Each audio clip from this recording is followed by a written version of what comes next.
Hello student, welcome to the classes. आज हम लोग स्टडी करेंगे केमिकल इक्विलिब्रियम का लेक्चर 4 में हम आपको बताएंगे फैक्टर अफेक्टिंग इक्विलिब्रियम कांस्टेंट।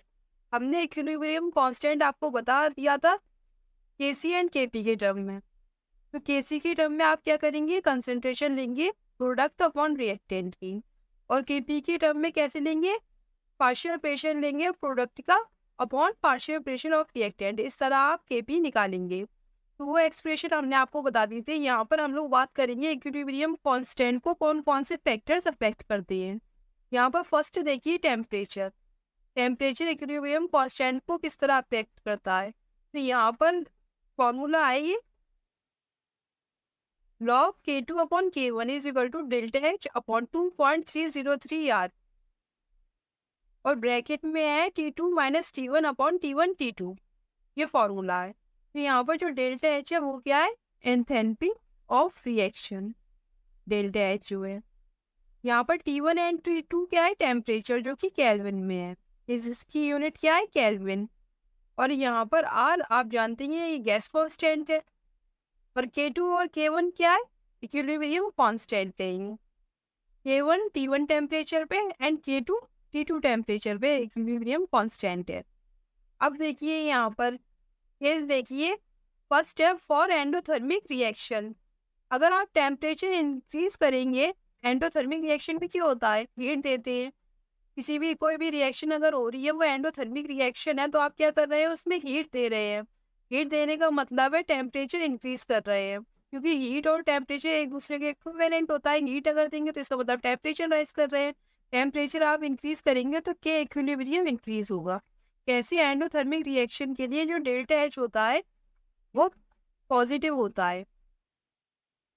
यहाँ पर ये डेल्टा एच पॉजिटिव है, और T2 माइनस T1 ये भी पॉजिटिव आएगा, क्योंकि टेम्परेचर इंक्रीज कर रहे हैं आप। तो T2 ज़्यादा होगा T1 से, तो T2 माइनस T1 ये भी पॉजिटिव आएगा, और ये भी पॉजिटिव आएगा। तो ओवरऑल जो वैल्यू आ रही है वो कैसी आ रही है, पॉजिटिव आ रही है। पॉजिटिव कब आएगी, जब K2 बड़ा होगा K1 से। K2 is greater than K1, तब पॉजिटिव वैल्यू आएगी इस साइड।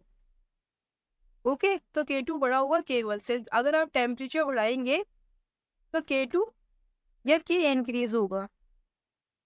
K1 बड़ा हो, K1 छोटा होगा K2 से, क्योंकि K2 बड़ा होगा। राइट, इस तरह आपको देखना है। अब यहाँ देखिए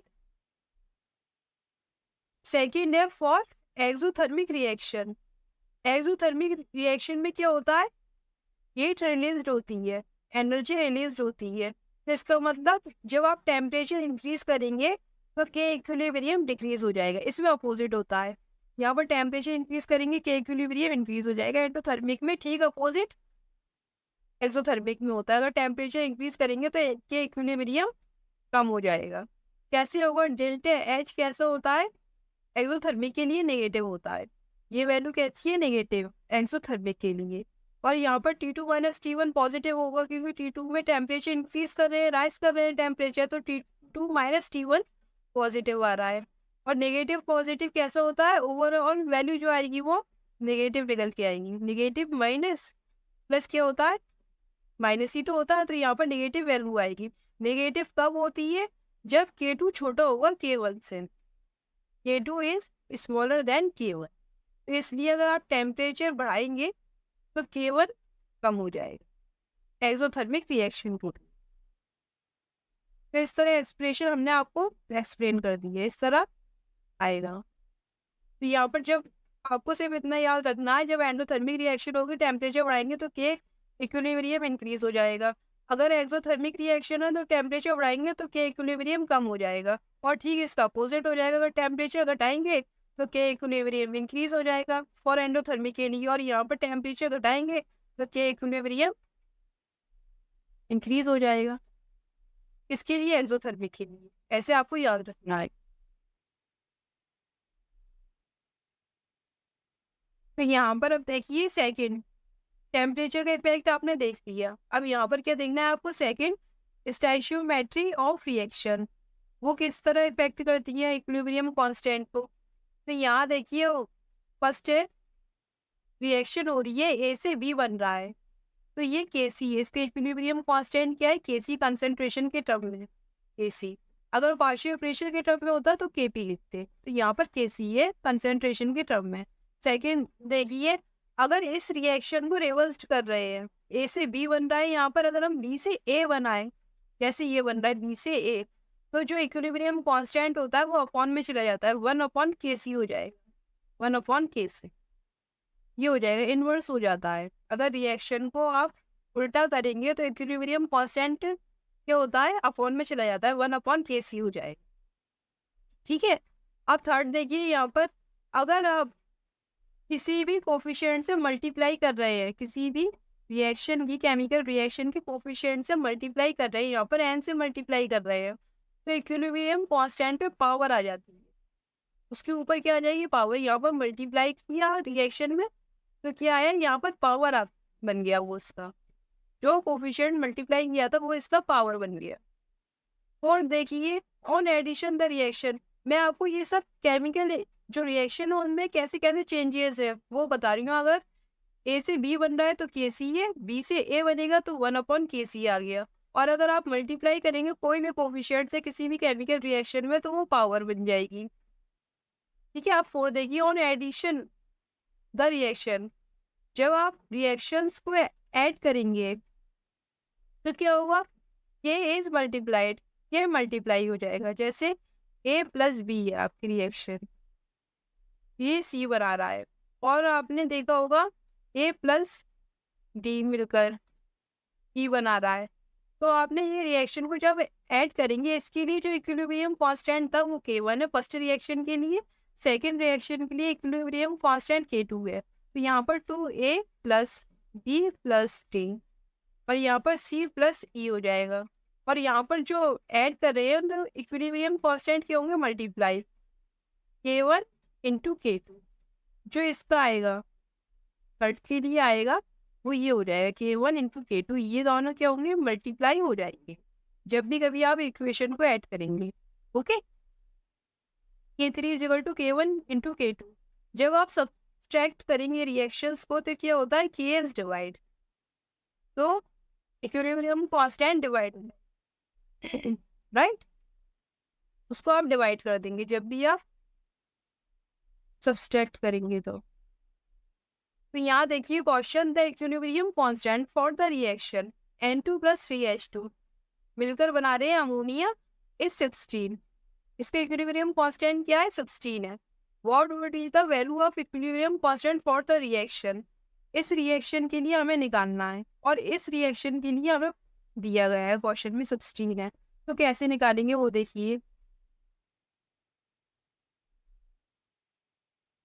इसको कैसे सॉल्व करेंगे, यहाँ पर हमें इस रिएक्शन के लिए निकालना है, तो हम क्या करेंगे, सबसे पहले ये जो ऊपर रिएक्शन दी है हमें ये वाली, इसमें क्या चेंजेस लाएंगे, CH2 2NH3, इसके लिए दिया है आपको K1 मान के चलते 16 है, ये 16 है, इसको K1 हमने मान लिया। अब यहाँ पर इस रिएक्शन को आप रिवर्स कर रहे हैं इसको, क्योंकि अमोनिया जो है, ये जो अमोनिया है वो इस साइड है, इधर है, इस रिएक्शन में इधर है प्रोडक्ट साइड, इधर रिएक्टेंट साइड है, तो यहाँ पर रिवर्स्ड रिएक्शन हो रही है, तो 1/16 हो जाएगा। यहाँ पर 2NH3 N2 plus 3H2 T2 क्या हो जाएगा, 1/16, कोई आपको प्रॉब्लम नहीं होना चाहिए। अब इस रिएक्शन में क्या है, 1 मोल ऑफ अमोनिया है, यहाँ पर कितनी है, 2 मोल ऑफ अमोनिया। अब अगर हम इसको 1/2 से मल्टीप्लाई कर दें तो इक्वेशन हमारी ठीक बन जाएगी। 1/2 से हमने मल्टीप्लाई कर दिया इस रिएक्शन में, तो यहाँ पर जब भी मल्टीप्लाई करेंगे तो इसका मतलब क्या है, पावर बनाना है आपको, पावर बन जाएगी 1/2। यहाँ तक कोई प्रॉब्लम नहीं होनी चाहिए, ठीक है, और आपका आंसर निकल आया। तो K2 क्या हुआ, 1/16 1/2, राइट, ये होगा आपका। या फिर आप इसको इस तरह और अच्छे से लिख लीजिए, 1/K1 1/2 इज इक्वल टू 1/16 1/2। तो जब आप इसका रूट लेंगे तो आपका आंसर निकल के आएगा 1/4। 1/4 को सिंप्लीफाई करेंगे तो 0.25 निकल के आएगा। 1/4 को कैलकुलेट करेंगे तो 0.25 निकल के आएगा। तो ऑप्शन ए जो है वो आपका करेक्ट आंसर है। तो इस तरह आपने इस क्वेश्चन को सॉल्व कर ली, बहुत सिंपल, राइट। ऑप्शन ए जो है वो आपका करेक्ट आंसर है। सबसे पहले आपने क्या किया, रिएक्शन ई वाली लिखी, इसको रिवर्स कर दिया, जो आपको दी गई है, जो इक्वेशन दी गई है उसको रिवर्स कर दिया तो 1/16 हो गया। फिर मल्टीप्लाई कर दिया, मल्टीप्लाई करेंगे तो 1 मोल ऑफ अमोनिया बचेगा। वो मल्टीप्लाई जो 1/2 मल्टीप्लाई किया वो उसका पावर बन जाएगी 1/16, और ये 1/2 पावर में चला जाएगा। इसको सॉल्व कर लेंगे तो 1/4 आ गया, और यहाँ पर आंसर 0.25 आपका आंसर आया। इस तरह आपका क्वेश्चन सॉल्व हो गया। अब यहाँ पर नेक्स्ट क्वेश्चन देखिए, for the reaction H2 + I2 to HI दे रहा है, the value of equilibrium constant is 9, the degree of dissociation of HI will be. तो यहाँ पर डिग्री ऑफ डिसोसिएशन आपको बतानी है किसकी, HI की। कैसे बताएंगे degree of dissociation of HI, इसकी डिसोसिएटेड मोल लिखेंगे आप HI की, डिसोसिएटेड मोल इसके HI की अपॉन इनिशियल मोल। आपको फॉर्मूला ये पता है, और आपको अगर नहीं आता ये फॉर्मूला तो आप लेक्चर 3 देख लीजिएगा, जो कि हमारे चैनल अलर्ट क्लासेस की प्लेलिस्ट में आपको मिल जाएगा, लेक्चर 3। अब यहाँ पर अल्फा जो है वो डिसोसिएटेड मोल HI की है अपॉन इनिशियल मोल। अब इसको कैसे निकालेंगे, यहाँ पर इक्विलिब्रियम कांस्टेंट दिया है आपको इस रिएक्शन के लिए H2 + I2 टू HI, और डिग्री ऑफ डिसोसिएशन पूछा है आपको HI के लिए। तो ये वाली जो रिएक्शन है आप उसको अपोजिट करेंगे, तो जब आप इसको ऐसे लिखेंगे टू HI H2 + I2, तो आपका जो KC ये इक्विलिब्रियम कांस्टेंट जो 9 था वो कैसा हो गया 1/9। आपने करा किया रिएक्शन को रिवर्स कर दिया तो 1/9 हो गया, क्योंकि आपको निकालने किसके, डिग्री ऑफ डिसोसिएशन निकालना है। यहाँ पर बच्चे अक्सर गलती करते हैं, ये मिस्टेक हो जाती है कि उनको ये रिएक्शन दिया गया तो इसी से डायरेक्ट निकालने लगते हैं और KC की जगह 9 लिख देती है, बल्कि KC की जगह इस क्वेश्चन में 1/9 लेंगे हम। तो ये बात आपको ध्यान रखनी है, किसकी डिग्री ऑफ डिसोसिएशन पूछिए आपसे, HI के पूछिए या H2I2 के पूछिए। ओके, अब इसको कैसे सॉल्व करेंगे वो देखिए। यहाँ पर इनिशियल मोल अगर हमको नहीं दिए तो जो स्टैच्यूमेट्रिक कोफिशिएंट होता है उसको आप इनिशियल मोल लेते हैं। यहाँ पर कितने हैं इनिशियल मोल, हुए। अब जब इक्विलिब्रियम आएगा, एट इक्विलिब्रियम, तो कैसे डिसोसिएट होंगे, 2 - 2x इस तरह डिसोसिएट होंगे, क्योंकि यहाँ पर 2 इसलिए आ रहा है क्योंकि यहाँ पर स्टैच्यूमेट्रिक कोफिशिएंट है ये 2, यहाँ पर 2 में से 2x गए तो यहाँ पर x बनेंगे, यहाँ पर x बनेंगे, क्योंकि यहाँ पर 2 में से 1 1 बन रहे हैं तो इसलिए यहाँ पर 2x से x और x बनेंगे। यहाँ पर 1 है, इसका स्टैच्यूमेट्रिक कोफिशिएंट इसलिए ये 1x है, और यहाँ पर स्टैच्यूमेट्रिक कोफिशिएंट 1 है इसलिए ये भी 1x है, राइट। अब आप कैसे निकालेंगे KC, KC is equal to यहाँ पर H2 के लिखेंगे x, यहाँ पर पावर ये 1 है तो यहाँ पर 1, यहाँ पर x ये पावर 1 है तो 1, यहाँ पर 2 माइनस का 2x, और इसका स्टैच्यूमेट्रिक कोफिशिएंट 2 है वो पावर बन जाता है यहाँ पर 2। अब देखिए यहाँ पर क्या आया x², और यहाँ पर 2 - 2x का स्क्वायर ले लीजिए आप, और KC की जगह हम क्या लिखेंगे, यहाँ पर KC की जगह लिखेंगे 1/9। इसको सॉल्व कर लीजिए, तो यहाँ पर क्या आ रहा है, यहाँ पर आ रहा है x², 1 माइनस का 2x उसका भी स्क्वायर है, इज इक्वल टू 1/9 है यहाँ पर, राइट। 1/9 है। अब आप इसको सॉल्व करेंगे, x की वैल्यू निकालनी है आपको। x की वैल्यू आप निकालेंगे तो सिंपली यहाँ पर क्या करना है, रूट ले लेना है, इस पर भी रूट ले लीजिए और इधर भी रूट ले लेंगे आप 1/2। तो यहाँ पर 2 से 2 कैंसिल हो रहा है तो यहाँ पर x, 2 माइनस का 2x, 1 माइनस का, ठीक है, 2 माइनस का 2x। अब यहाँ पर 1/3, 3 होता है तो 3 आएगा 9 का। यहाँ पर x 3x is equal to 2 minus का 2x। अब ये इधर लेंगे तो 5x/2, 5x is equal to 2, x बराबर हो जाएगा 2/5। ये निकल के आया है x 2/5। अब यहाँ पर डिग्री ऑफ डिसोसिएशन निकालना है हमको। तो डिग्री ऑफ डिसोसिएशन कैसे निकालेंगे आप यहाँ पर, वो देखेंगे एल पर। यहाँ पर देखिए ये जो है H2+I2 जो है 2HI बन रहा है यहाँ से। तो यहाँ पर जो डिग्री ऑफ डिसोसिएशन है वो क्या है, डिसोसिएटेड HI मोल, HI की डिसोसिएटेड मोल है जो कि 2x है। पेन का कलर चेंज कर देते हैं, क्या है 2x। तो यहाँ पर अल्फा की जगह क्या रखेंगे, यहाँ लिखते हैं, यहाँ पर 2x आया। डिसोसिएटेड मोल ऑफ HI, क्योंकि डिग्री ऑफ डिसोसिएशन में HI का निकाल रहे हैं, HI का डिसोसिएटेड मोल देंगे 2x है। वो x ही तो मोल डिसोसिएट हुए हैं अपॉन इनिशियल मोल कितनी है 2 है। तो अल्फा क्या आएगा x, और x की वैल्यू कितनी निकल के आई थी 2/5। तो ये जो ऑप्शन बी है ये करेक्ट ऑप्शन होगी, करेक्ट आंसर आया 2/5, राइट। तो इस तरह हमें करना है। करा क्या है आपने, आपने पहले इन्वर्स कर दिया, 1/9 ले लिया, ठीक है। जो रिएक्शन थी उसको रिवर्स करके 1/9 ले लिए केसी की वैल्यू। फिर HI के नॉर्मली जैसे डिसोसिएट करती है मोल्स वैसी डिसोसिएट कर दी है। यहाँ से 2x डिसोसिएट हो गई, ये x बनेगा, ये x बनेगा। AC निकाल लिया, AC में बहुत सिंपल कैलकुलेशन थी, तो वहाँ से 2/5 निकल के आया x की वैल्यू। ओके, केसी की जगह 1/9 लिख दिया, हमें पता था केसी, वहाँ से x निकाल दिया जो कि 2/5 निकल के आया था। फिर L पर डिग्री ऑफ डिसोसिएशन जो कि 2x है, ये 2x अपॉन 2 इनिशियल मोल, 2 से 2 कैंसिल, x बचा 2/5, आंसर निकल के आ गया। बहुत सिंपल।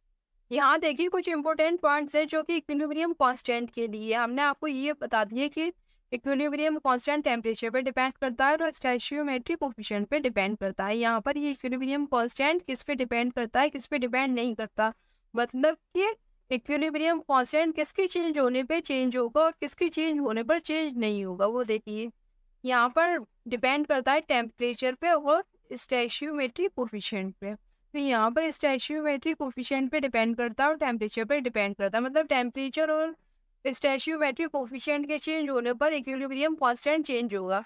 अगर ये चेंज नहीं होंगे तो इक्विलिब्रियम कांस्टेंट चेंज नहीं होगा। अब किस पे इंडिपेंडेंट है, किसके चेंज होने पर चेंज नहीं होगा। फर्स्ट है concentration of reactant and product. Reactant की कंसंट्रेशन और प्रोडक्ट की कंसंट्रेशन चाहे आप इंक्रीज कर दीजिए चाहे डिक्रीज कर दीजिए, इक्विलिब्रियम कांस्टेंट चेंज नहीं होगा। सेकेंड है प्रेशर, थर्ड है वॉल्यूम, फोर है प्रेशर ऑफ कैटलिस्ट, यहाँ पर प्रेजेंस ऑफ कैटलिस्ट आएगा। यहाँ पर क्या है, प्रेजेंस ऑफ कैटलिस्ट। फिफ्थ है presence of inert gases. Inert gases helium, neon, argon, इनकी प्रेजेंस में भी इक्विलिब्रियम कांस्टेंट चेंज नहीं होगा। ओके, क्वेश्चन देखिए यहाँ पर PCl5 PCl3 प्लस Cl2 दे रहा है, तो यहाँ पर Kc इज इक्वल टू 10 है। Find the new equilibrium constant if volume of container is increase 4 time. अगर आप किसी भी कोई रिएक्शन हो रही है, सपोज कोई रिएक्शन हो रही है, अगर आपने उसमें वॉल्यूम को इंक्रीज कर दिया, वॉल्यूम को इंक्रीज कर दिया, तो इक्विलिब्रियम कांस्टेंट पे क्या इफेक्ट पड़ेगा। वॉल्यूम इंक्रीज होने पर इक्विलिब्रियम कांस्टेंट इंक्रीज होता है या नहीं होता। यहाँ देखिए वॉल्यूम अगर आप चेंज कर रहे हैं तो इक्विलिब्रियम कांस्टेंट इंडिपेंडेंट है, इक्विलिब्रियम कांस्टेंट चेंज नहीं हो। यहाँ पर क्या होगा, इस रिएक्शन में इक्विलिब्रियम कांस्टेंट केसी का 10 था तो 10 ही रहेगा, चाहे वॉल्यूम को आप 4 टाइम्स कर दीजिए चाहे 8 टाइम्स कर दीजिए, चेंज नहीं होगा। तो यहाँ पर क्या है, equilibrium constant value is unchanged.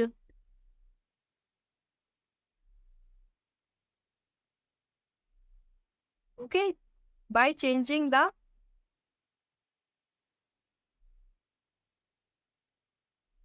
volumes.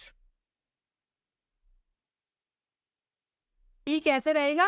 Unaffected, equilibrium constant.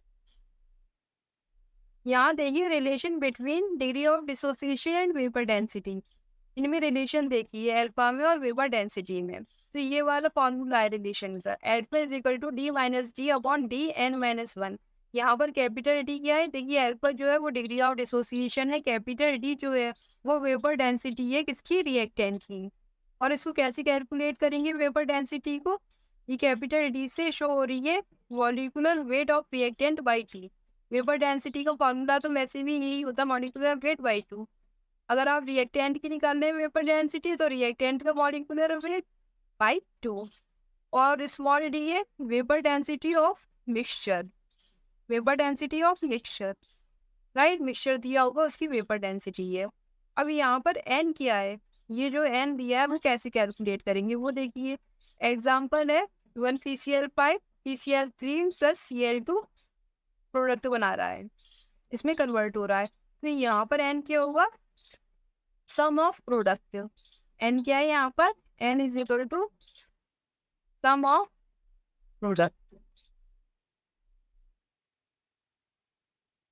Okay, तो यहाँ पर ये वन है, ये वन है, तो 1 + 1 2 हो जाएगा.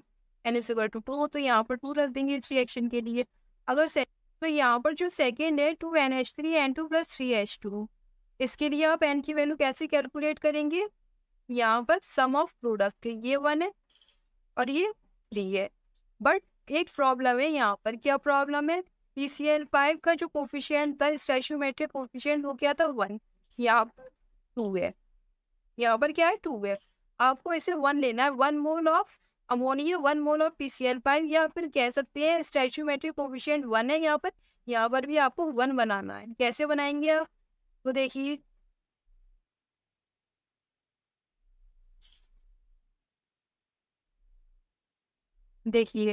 यहाँ पर 2NH3 है, N2 है प्लस 3H2 है. तो आप 2 से डिवाइड कर दीजिए. ये 1/2 से डिवाइड करना है इसे. ओके, यहाँ पर 1/2, यहाँ पे 2. 1/2 है मतलब इस तरह. तो यहाँ पर क्या निकल कर आएगा? 1 मोल ऑफ अमोनिया, और यहाँ पर N2 कितना? 1/2 है ये.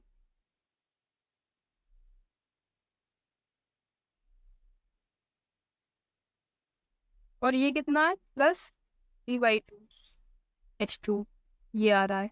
अब इसको यहाँ पर आपने 1 बना लिया कोफिशिएंट इसका. तो अब आपको क्या करना है? 1/2 एन निकालने के लिए 1/2 प्लस 3/2 ऐड कर दीजिए प्रोडक्शन. इससे निकाल रहे हैं आप ये. यहाँ पर 1/2 और 3/2 कितना निकल के आएगा? Is equal to 2. N is equal to 2 निकल कर आया आपका. इस तरह आपने कैलकुलेट कर दिया इसे. आपको इस रिएक्शन से एन नहीं निकालना, क्योंकि यहाँ पर 2 है. 2 को आपको 1 बनाना है, इस तरह बनाना है. फिर आपको इस रिएक्शन से एन को कैलकुलेट करना है. 1/2 प्लस 3/2, 1.5 और आधा कितना हो गया? 2 हो गया. एन इज इक्वल टू 2 निकल के आ गया. ठीक है, इस तरह करना है आपको, सिंपल. अब देखिए यहाँ पर क्वेश्चन है the vapour density of gases mixture is 58 at 250 degree Celsius for the reaction. PCl5 की ये रिएक्शन दी है, PCl3 + Cl2 में कन्वर्ट हो गया. Find degree of dissociation. तो डिग्री ऑफ डिसोसिएशन आप कैसे निकालेंगे? उसी फॉर्मूले से. वेपर डेंसिटी दी है तो डिग्री ऑफ डिसोसिएशन कैसे निकालेंगे? Alpha is equal to D minus का डी, और फॉर्मूला क्या था आपका? Small D N minus 1, small D N minus 1, ये आपका फॉर्मूला है. तो आपको कैपिटल डी कैसे मिलेगा? यहाँ पर PCl5 पर, PCl5 में क्या होता है? PCl5 है ये. इसका मॉलिक्यूलर वेट कैसे निकालेंगे आप? फास्फोरस का 31 होता है, 35.5 Cl को होता है, और यहाँ पर 5 है तो इंटू 5. तो नेट जो निकल के आएगा वो आपका कितना निकल के आएगा? 31 प्लस, देखिए क्या निकल के आया, कैलकुलेट करके आएगा आपका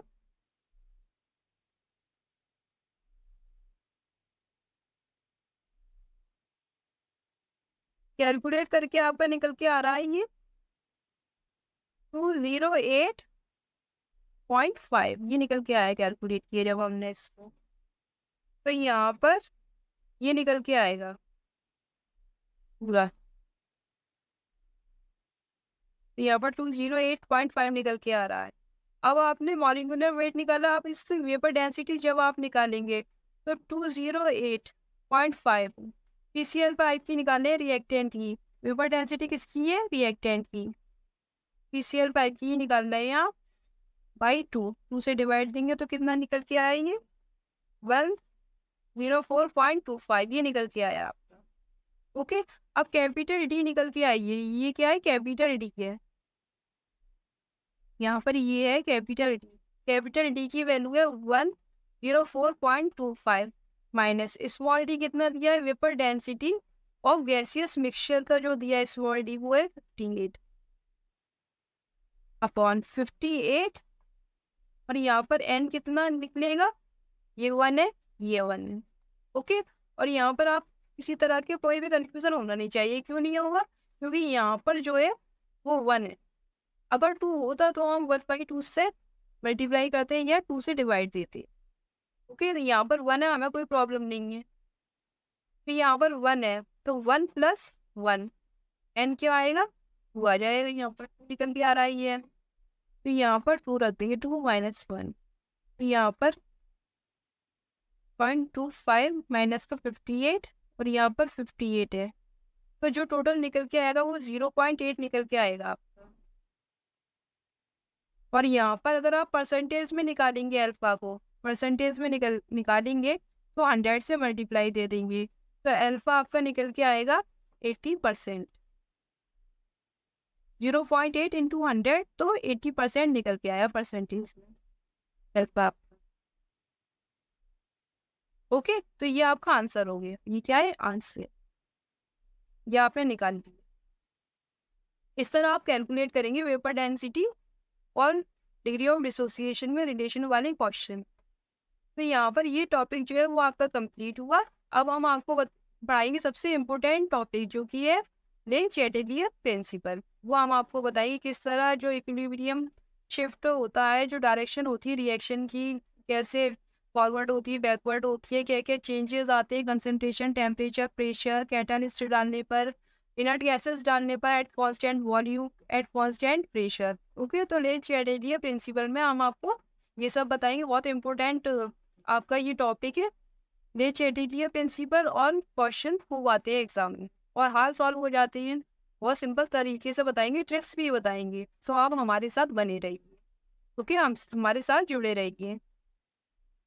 अगर आपने एलर्ट क्लासेस को यूट्यूब पर सब्सक्राइब नहीं किया तो एलर्ट क्लासेस जो कि हमारा चैनल है आप यूट्यूब पे सब्सक्राइब कर लीजिए, फेसबुक इंस्टाग्राम पर आप हमें फॉलो कीजिए, टेलीग्राम पर आप हमें ज्वाइन कीजिए और हमारे वीडियो लेक्चर को ज़्यादा से ज़्यादा शेयर करिए, कम से कम 10 फ्रेंड्स के साथ शेयर करिए अपने, क्योंकि ये तो आपके लिए बहुत सिंपल है, कम से कम आपके 10 फ्रेंड्स होंगे स्कूल में, बहुत ईजीली आप शेयर कर सकते हैं और उनको बताइए एलर्ट क्लासेस चैनल के बारे में, ताकि वो भी ऐसे अच्छे अच्छे जो लेक्चर आ रहे हैं हम आपको प्रोवाइड करवा रहे हैं इतनी मेहनत के साथ, वो फ़ायदा उठा सके आपके साथ साथ। तो और वीडियो लेक्चर को लाइक कीजिए। Okay, so thanks for watching.